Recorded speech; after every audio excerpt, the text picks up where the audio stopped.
Probablemente estoy infringiendo la ley al decir esto. Como ya saben, a un sacerdote no se le permite contar nada de lo que se dijo en la confesión, pero creo que este caso es una excepción. Necesito decírselo a alguien. Desde hace mucho he sido sacerdote. Estoy muy acostumbrado a mi trabajo. Así que cuando un hombre entró en la iglesia y se dirigió directamente a la cabina de confesión, no me sorprendió en absoluto. No se presentó, pero eso tampoco era inusual. Algunas personas prefieren guardar sus nombres cuando confiesan sus pecados. No llegué a verlo bien. Llevaba un jersey gris y su capucha estaba metida hasta el fondo de la cara, ocultando todos sus rasgos. Aún así no pensé demasiado en ello. Simplemente me uní a él en la cabina como se suponía que debía hacer y le saludé con las mismas palabras que ya había pronunciado innumerables veces. Al principio permaneció en silencio. Le di un poco de tiempo porque pensé que no sabía cómo empezar, pero después de varios minutos le pregunté qué quería confesar. Pasaron unos segundos más y entonces habló.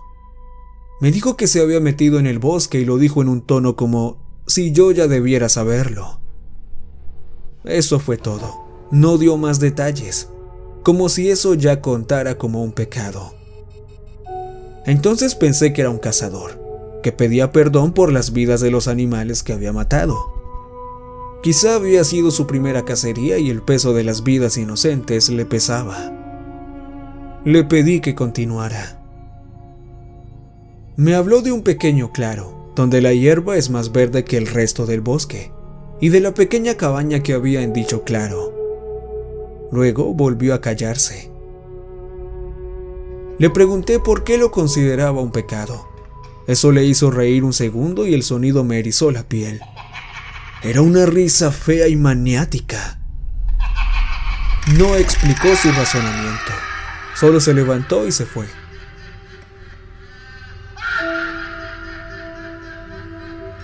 Me sorprendió todo esto, claro, pero supuse que había sido una broma extraña. En cualquier caso, estaba seguro de que no volvería a ver a aquel extraño hombre. Me equivoqué, por supuesto. Llegó a la iglesia al día siguiente y se dirigió directamente a la cabina de confesión una vez más, esperando que le siguiera. Por supuesto que lo hice. Ese era mi trabajo, y también esperaba a que me aclarara algunas cosas. Había pensado mucho en su anterior confesión. Solo dijo que últimamente apenas dormía. Le contesté que yo también luchaba contra el insomnio, y le pregunté una vez más por qué lo consideraba un pecado. Volvió a reírse. Quería arrancarme la piel. Había otra persona que visitaba la iglesia con frecuencia, fuera de los servicios del domingo. Una mujer joven que siempre se sentaba en una de las primeras filas y rezaba en silencio durante un rato. A veces hablábamos un poco y era muy educada. Me caía bien. Cuando vino la siguiente vez, me dijo que se sentía vigilada en su propia casa y que ya no se sentía segura allí. Ella rezó para que esa terrible sensación desapareciera y yo me tomé el tiempo de rezar por su seguridad. El extraño hombre venía todos los días y siempre decía una o dos frases como mucho. Ninguna de ellas era un pecado. Después de solo 3 días, empezó a repetirse, a hablar del bosque y de su insomnio otra vez. Siempre las mismas cosas, como un disco rayado. Incluso la redacción era la misma. El primer cambio se produjo al día siguiente de mi conversación con la joven, ya que al principio se quedó callado. Le pregunté si la conocía, solo porque tenía un mal presentimiento. Se rió. Me mordí el labio hasta que sangré. No dijo ni una palabra ese día. El hombre era una mala noticia y yo lo sabía. Sus visitas duraban ya más de una semana y todavía no había visto su cara. Siempre llevaba esa capucha y se dirigía directamente a la cabina. A veces solo veía por el rabillo del ojo. No había ningún patrón en su llegada. Intentaba llegar antes o después, pero daba igual. Pasaba unos minutos después de que yo llegara. Parecía saber cuándo tenía que llegar para encontrarse conmigo. Después de su extraña reacción a mi pregunta, me preocupé aún más por la joven. Saber que un bicho raro como él andaba por ahí empeoró aún más mi insomnio. Me quedé despierto en mi cama, pensando en ella. Cuando no pude aguantar más, me dirigí a su casa porque sentí que lo menos que podía hacer era bendecir su apartamento. Esperaba que eso la hiciera sentir mejor. Al principio se resistió a dejarme entrar, la pobre completamente paranoica por algo que ni siquiera sabía si era real. Me dijo que nunca había visto a nadie, pero había tenido la intensa sensación de ser observada.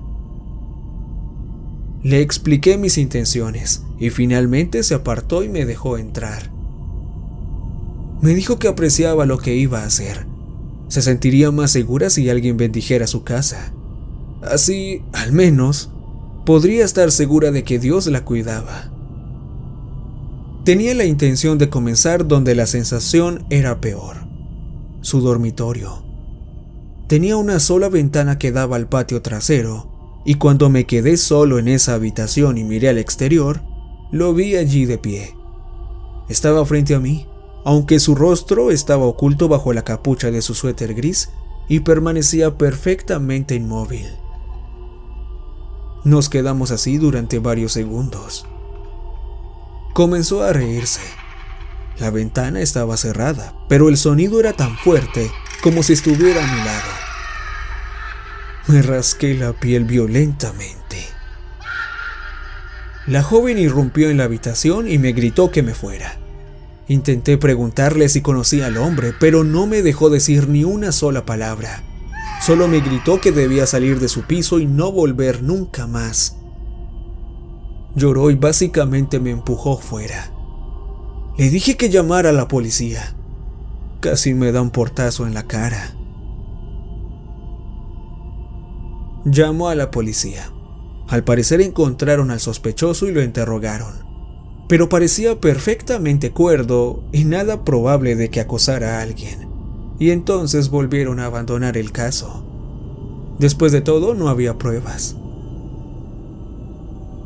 El hombre vino a la iglesia como siempre, pero después de que la policía se involucró, la monotonía de sus confesiones cambió.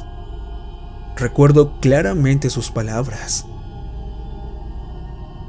No intente encerrarme, padre, siseó, y su voz era fría y cruel. ¿Y tan molesta? Llevo demasiado tiempo encerrado. La joven ya no volvió a la iglesia. Las monótonas confesiones del hombre continuaban, cada día como un reloj. El bosque y su insomnio, siempre contados con las mismas palabras. Intenté alcanzarlo algunas veces, salir de la cabina al mismo tiempo que él, solo para ver su cara al menos. Siempre se había ido cuando yo salía. Al cabo de unos días decidí visitar el claro que el hombre siempre mencionaba. La hierba era realmente más verde alrededor de la pequeña cabaña, y al acercarme al edificio tuve la más intensa sensación de déjà vu. El hedor de la decadencia flotaba en el aire. Estaba a punto de tocar el pomo de la puerta cuando un intenso vértigo me golpeó. Debí de perder el conocimiento en ese momento porque lo siguiente que supe fue que estaba sentado en la cabina de confesiones, con el extraño hombre al otro lado. Me preguntó cuándo había dormido por última vez. No sabía qué responder y él se rió, y yo me arrastré las uñas por la cara hasta sangrar. El insomnio me pasó factura. Me desmayé durante cortos periodos de tiempo. Un día después me encontré arrodillado frente al altar, con el cáliz dorado con vino tinto en las manos, y no recordaba cómo había llegado hasta allí, pero recordé que había tenido la intención de rezar por la joven y así lo hice. Luego elevé el cáliz a mis labios y bebí. El vino tenía un sabor extraño. Fui hiperconsciente del sabor metálico que debía tener el cáliz y me pregunté si se estaría oxidando. Sin embargo, mis oraciones no sirvieron de nada.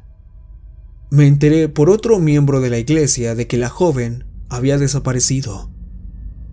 Sabía que estaba muerta y sabía dónde estaba enterrada, pero no tenía ni una sola prueba y no quería levantar sospechas sobre mí, así que nunca llamé a la policía. Mejor pensé que Dios juzgaría al extraño hombre. No podía escapar de su castigo. Al día siguiente de enterarme de la desaparición de la mujer, el extraño hombre ya me estaba esperando en la cabina cuando llegué. No había ninguna pista visible de que estuviera allí, pero yo estaba seguro de ello. Y aunque podría haberme dado la vuelta y volver a casa, lo que probablemente debería haber hecho, me resigné a mi suerte y entré en la cabina. Esta vez habló sin vacilar y estas palabras están grabadas a fuego en mi mente. ¿Quiere confesar sus pecados, padre? Preguntó, y sonó petulante y en cierto modo satisfecho. Permanecí en silencio, sin saber qué esperaba que dijera. No conocía ningún pecado que hubiera cometido últimamente, ninguno que le interesara al menos. En cambio, quería preguntarle por qué nuestros papeles se habían subvertido de repente. Pero empezó a reírse de nuevo, y yo intenté arrancarme la cara otra vez. Unos días después conocí a otra mujer en la iglesia. La había visto en casi todas las misas. Nunca habíamos hablado, pero siempre sonreía amablemente. Se quedó después de terminar la misa y me preguntó si estaba bien. Al parecer estaba preocupada por los profundos y sangrientos arañazos que tenía en la cara, pero no podía decirle la verdad, así que no le dije nada.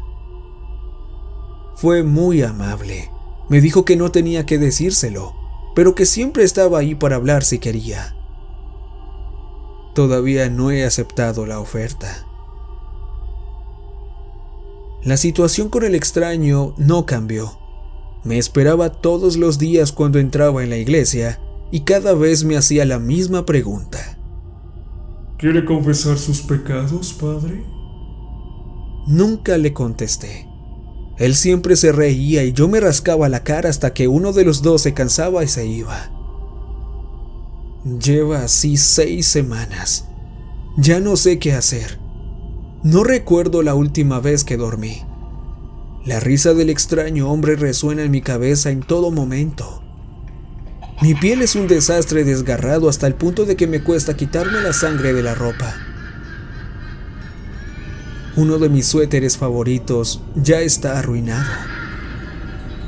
Sé que no debería entrar en la cabina de confesión. Debería dejar de hablar con él, pero no puedo. Lo he intentado y siempre he acabado en esa cabina, desgarrándome la piel mientras él se ríe. Tal vez debería confesar mis pecados, si supiera lo que quiere oír. Tal vez alguien pueda decirme cómo librarme de él. Hasta entonces tengo asuntos más importantes de los que ocuparme. La próxima misa está por comenzar y nos quedamos sin vino. Tengo que ir a buscar más.